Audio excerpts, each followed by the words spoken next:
Sir आपके हिसाब से ऐसे कौन से गवर्नमेंट डिपार्टमेंट्स हैं जिनको प्राइवेटाइज अगर कर दिया जाए तो उनकी फंक्शनिंग और वर्किंग बहुत बेटर हो जाएगी? डिबेटेबल क्वेश्चन कि प्राइवेटाइज कर दिया जाए। आपने देखा होगा कि पिछले कुछ दशकों के अंदर बहुत सारी जो पब्लिक सेक्टर यूनिट्स थी, पब्लिक सेक्टर अंडरटेकिंग्स थी, उनको प्राइवेटाइज किया गया है। और I think that is a very right step. और ये शुरू से चल रहा है, काफ़ी टाइम से ये चल रहा है और अब और भी ज़्यादा हो गया है। क्योंकि क्या होता है कि जो प्राइवेट ऑर्गेनाइजेशन होती हैं, जो प्राइवेटाइज हो जाती हैं, वहाँ पर जैसा आपने देखा अभी air India, it is become now privatised. तो थोड़ी एफिशिएंसी बढ़ती है वहाँ पर, profit remains a very important motive and that is how it can sustain. Otherwise normally जो पीएसयूज होती हैं, पब्लिक सेक्टर अंडरटेकिंग्स, वो आमतौर पर बहुत सारी public sector undertakings run in loss, क्योंकि वहाँ पर फिर वो गवर्नमेंट नॉर्म्स होते हैं और उसके हिसाब से काम चलता है, एफिशिएंसी काफ़ी कम होती है।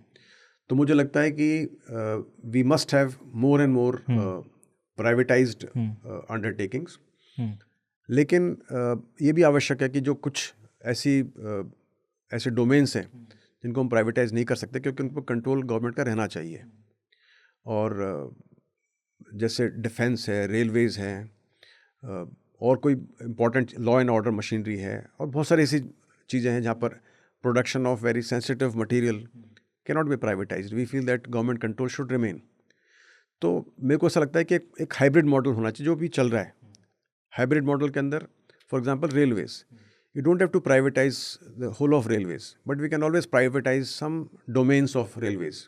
So like We public can private partnerships and all. private partnerships. We can, like for example, you have privatized the catering part of Okay. certain trains. You can even privatize running certain trains. For example, some tourist trains you can privatize and give it, and it is already being done. तो मुझे लगता है कि एक hybrid model is a better model, जहाँ पर अपन एक कंट्रोल भी रहेगा, ठीक। And but however we will be able to get the best of both sides, government control as well as ensuring that your undertaking is proficient and is delivering.